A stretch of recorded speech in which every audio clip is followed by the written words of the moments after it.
The Nintendo Switch launched in 2017 to much hype and excitement, and it's fair to say that it delivered on its promises, selling over 122 million units as of the making of this episode, and counting. The system would be embraced by everyone who loves both handheld and console gaming, and the Switch offered both as a true hybrid console. But believe it or not, there were two hybrid consoles that launched years before the Nintendo Switch. The Sega Nomad in 1995 is considered the very first hybrid console, and this is due to the fact of the video output allowing you to take the handheld system and connect it up to any television set of the era. And in 2012, and the feature of this episode today, SNK and Tomo released the Neo Geo X. For all intents and purposes, a handheld device that plays 20 built-in Neo Geo games and additional games via physical media that's connected up via the SD expansion port. What makes the Neo Geo X a hybrid console in nature is that the dock is essentially a replica of a AES-based console system, allowing you to open it up like a clamshell and dock the handheld into the system, allowing you to connect it up to any modern television display. And there's also outputs for both HDMI and composite video. And this of course is useful to connect it up to a old school CRT display. The Neo Geo X is an almost identical replica to the original Neo Geo AES. You know, the system that you could never afford back in the day?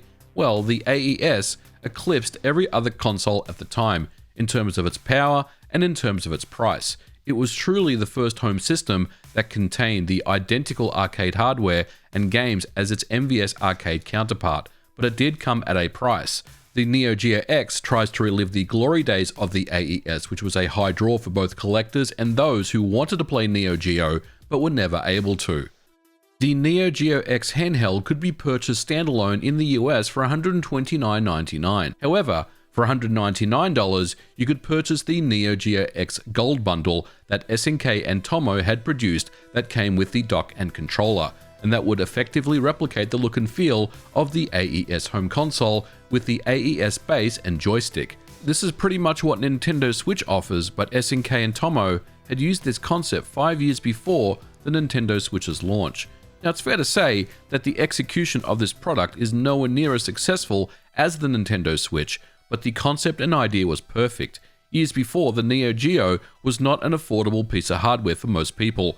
As mentioned, it's a high-end boutique product that had a very high barrier of entry. Not only was the system expensive, the games were significantly more expensive than the competition, and, I might add, prices have only since increased, with some AES games costing in the tens of thousands of dollars to purchase in 2023. So then, how does this all work in practice? Well, as you can see, this is the handheld here, and we're playing Metal Slug 1.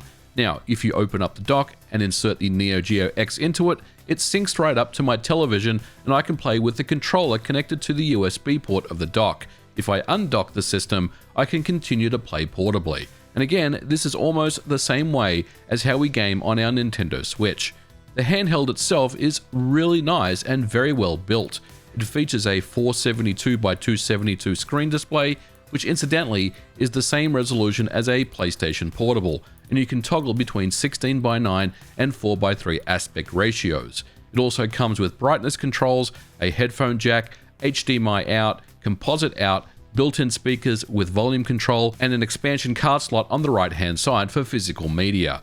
The left joystick is micro-switched and feels really great, and so do the shoulder buttons and face buttons. On the back is a nice rubber surface, and overall I really like the quality of the build. It's definitely a step up from cheaper knockoff devices. The same, however, cannot be said for the AES base and joystick. At a glance, they look like an exact replica of an original AES base and an original AES joystick. Unfortunately, the plastic material on these are a lot cheaper and a lot flimsier. They just don't have the same feel and weight as the original AES, and they feel quite brittle. Having said that, the joystick is still of a high quality. Micro-switched, and the buttons, it does a great job in replicating an original AES controller. Unfortunately, however, while this is a unique system and concept, which in design really should have been a slam dunk, in its execution it's riddled with issues. First off is the emulation. In handheld mode, the system looks pretty good and plays fine for the most part, and this is where the Neo Geo X runs at its best, but as soon as you dock it, you immediately notice how poor the display is. The system outputs to HDMI at 480p.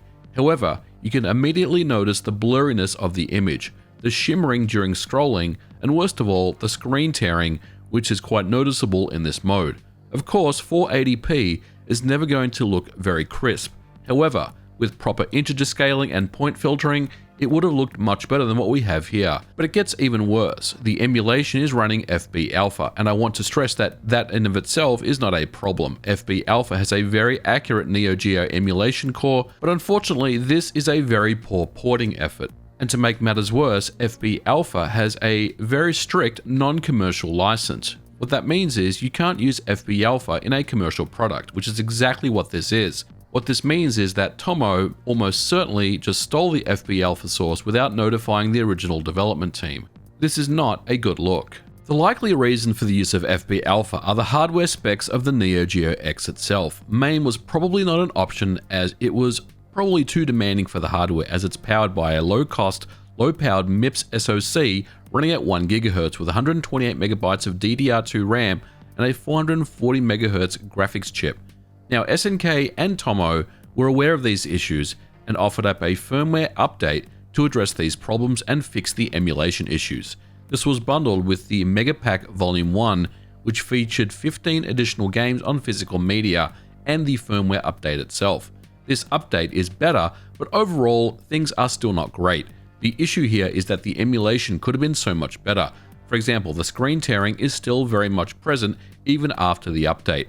And at the time, the PSP ran Neo Geo emulation so much better than this device, and that came out years earlier. There's really no excuse and reason why the emulation turned out to be so poor, and many people disregarded the Neo Geo X as just a cheap knockoff with Neo Geo and SNK branding. And this criticism also got the attention of SNK themselves, who ordered Tomo, the Neo Geo X maker, to end production and stop selling it. SNK Playmore still owns the Neo Geo hardware and decided to terminate its license with Tomo on October 2nd of 2013. This effectively meant the end of the Neo Geo X, and Tomo had been ordered to immediately cease all manufacturing, distribution, marketing, promotion, and selling of these products. This also included the sales of the Neo Geo X arcade stick, which was sold separately. And to be clear, this was not an amicable breakup. SNK Playmore, although did not publicly disclose its reasons for the termination of the license, was probably unhappy with the final result. Recall that the Neo Geo is an expensive boutique equipment with high quality parts and performance, and this is anything but. But it does come with some unique and interesting features, especially when it comes to the hybrid approach of the console itself. The idea behind it was pretty clever, but unfortunately the execution just wasn't there. These days, we take a system like this for granted. You can buy a pretty cheap handheld device from AliExpress for about $20 to $30 that will handle systems much more powerful than the Neo Geo. But it is very interesting to take a look back at 2012, when the concept of a hybrid system was first unveiled. Of course, the Sega Nomad did it years before, but the Neo Geo X was truly the first hybrid system that allowed you to both dock and undock a handheld system and take it on the go with you, all while your dock was still connected and powered up to your television. These days, for better or worse, the Neo Geo X is considered to be a bit of a collector's item, with many people reselling it for around $300 to $500 on the used market. I personally believe this is way overpriced, and unless you're a fan of the Neo Geo and want to acquire this piece of hardware for your collection, I don't really feel like there's any reason to revisit or go back to the Neo Geo X unless you can find it at a cheap price, because it is a bit of a passing curiosity at best. But unfortunately, it wasn't the system that SNK Playmore was expecting it to be, and it soon ended its life only about a year later after its initial release. But that's going to do it for today's episode, guys. Thank you so much for watching. If you liked it, please don't forget to leave me a comment below, leave me a thumbs up, and I'll catch you guys in the next video. Bye for now.